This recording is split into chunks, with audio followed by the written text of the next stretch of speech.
Oh, this episode's gonna be fun. I'm excited for this one. So I'm gonna take these two plates and I'm gonna turn them into a radius corner. And when we do it, we're gonna finish it and polish it up and make it look awesome. So I've been in production TIG welding for 2 decades now, but one of the skills I've spent the most time practicing is probably my finishing grinding. It's something that I find can definitely complement some really good looking welding. And I'm gonna show you some tricks here today to get it looking good with very little effort. So here's what you need. You need 2 plates, obviously. You need an angle grinder, and on this angle grinder, I'm gonna be using a flapper wheel and a Scotch-Brite pad. I'm also gonna be using an orbital sander, and with that, I'm gonna be using something like an 80 grit, a 220 grit, and something around a 400 grit. See what I got in the shop here. And then to finish it off, we need a clean, soft rag with an aluminum polish of your choice. Oh, and obviously your welding setup, helmet, PPE, all that stuff. Make sure you protect yourself. So what we're gonna do here is we're gonna actually start by trying a weld. This is an outside corner joint. We wanna make sure it properly penetrates. This is very, very important with this one. Again, when doing the outside corner joint, this is gonna be the foundation of everything that follows after it. So this stage has to be done perfectly. So with doing the first pass to properly penetrate into the joint, we are gonna get adequate fusion to the base material. Throwing a couple passes on top, we have added extra reinforcement that we are now gonna grind off. When we grind this off, we're still gonna ensure that we have the proper penetration and weld reinforcement in the joint. Sometimes what can happen is this here. People will have an inadequate fusion to the welding underneath. They'll start grinding it away, and then they're left with very little reinforcement that's actually properly placed in the joint. So like I said, step number 1, very important. Okay, so we are gonna fire up the CanaWeld 201. This machine is dope. I'm still using it all the time. Hands down, one of the most easy to use and out of the box kick-ass machines I have in my shop here.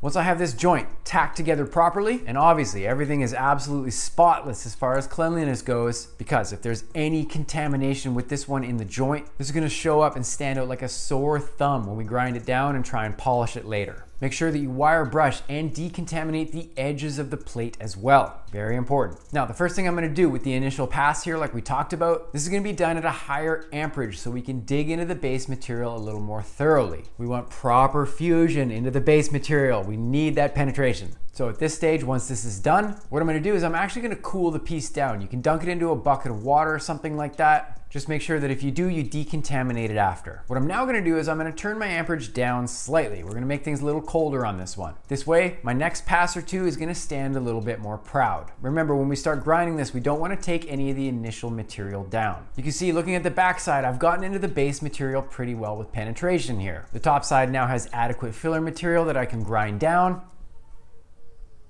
Hold on, Felix. We don't have to worry about taking down any of the welding structure that we've done initially. All right, once we're happy with this, now it's time to start our finishing grinding. The first thing I'm gonna do is take my angle grinder with the flapper wheel and I'm gonna remove all the high spots. I'm not gonna take it quite all the way down to the base material. I do not wanna bite off too much with this grinding wheel because this thing is pretty severe. I don't wanna dig into the base material at all. So you can see I've gotten it pretty close to where I'm gonna switch off to use the Scotch-Brite pad. This is now the stage that I will take things down flush to the surface of the base material. Again, I don't wanna take out much of the base material at all. I'm kinda just bringing it down to match the surface. In doing so, I can make sure that I've gotten rid of any transition between the base material as well as the filler material. And you can notice here that I'm using the top portion of the grinding wheel. In doing so, I'm actually holding it really flat to the joint. If you hold things up on the end like you see here, this is where you're gonna dig into the parent material. You're gonna leave swirl marks, as well as pretty severe cuts from the edge of the grinding disc. All right, now I'm gonna ensure that things are flat with a ruler. You can see they look pretty good. What I wanna do now is I wanna start shaping the profile of the corner. I mean, it looks pretty cool, square like this, but we wanna do a radius. So you can see here that I have actually now switched to using the side of my grinding wheel. Before I was using the top, now I'm using the side. So essentially what I'm doing here is I'm changing the direction of the grain or grinding marks. So when doing it with the top of the pad, they were going lengthwise with the joint. Now doing it with the side, they're going in a radial direction, or a cross grain, there's lots of names for it. But essentially what I'm doing is I'm switching the grain direction because check out this trick here, this is cool. So what I want to do at this point when I'm grinding this down is I want it to remain flat and uniform. If you have any low spots or areas that you've dug into the material a little more than others, check this out. Look at the light reflection here. We can see any low spots. When you look at the light reflection lengthwise like this, this area is not going to be straight. It will stick out like a sore thumb. Use that reflection, it helps you. When you have grain direction, which is going lengthwise, it doesn't highlight this light reflection quite as well. So if you see any areas that have been dug down a little further than others, you can switch back to using the top side of your pad again. This will be the area that is easiest to use flat. Buzz this down a little further, switch grinding direction again,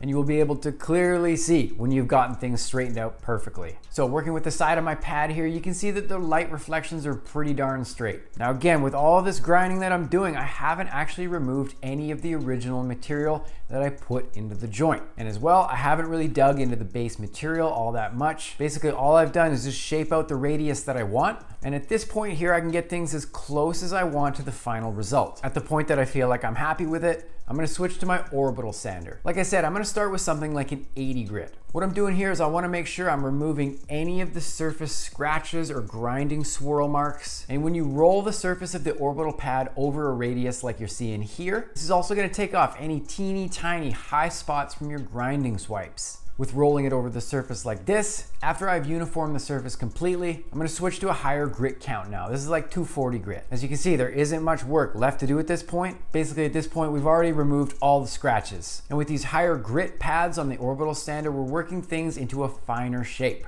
Like I said here, I'm switching to like 400 grit, and after I'm done, you can take a look at it here. You can see that how working in stages, the final result that we're looking at this point right here, this thing is silky smooth. It has been rounded and smoothed out to a profile that I'm super happy with, and I've ensured that all of the original welding I did to the joint is left in there and everything's cool with that. Like I said, the initial grinding I was doing was with flat surfaces. I've ensured that I haven't dug into the base material or anything like that, and by doing so, I can avoid any dish marks, grinding swirls, or any inconsistencies at all. Working it up with grit count, I've completely removed any grinding marks and uniformed the surface. I am now ready to start polishing.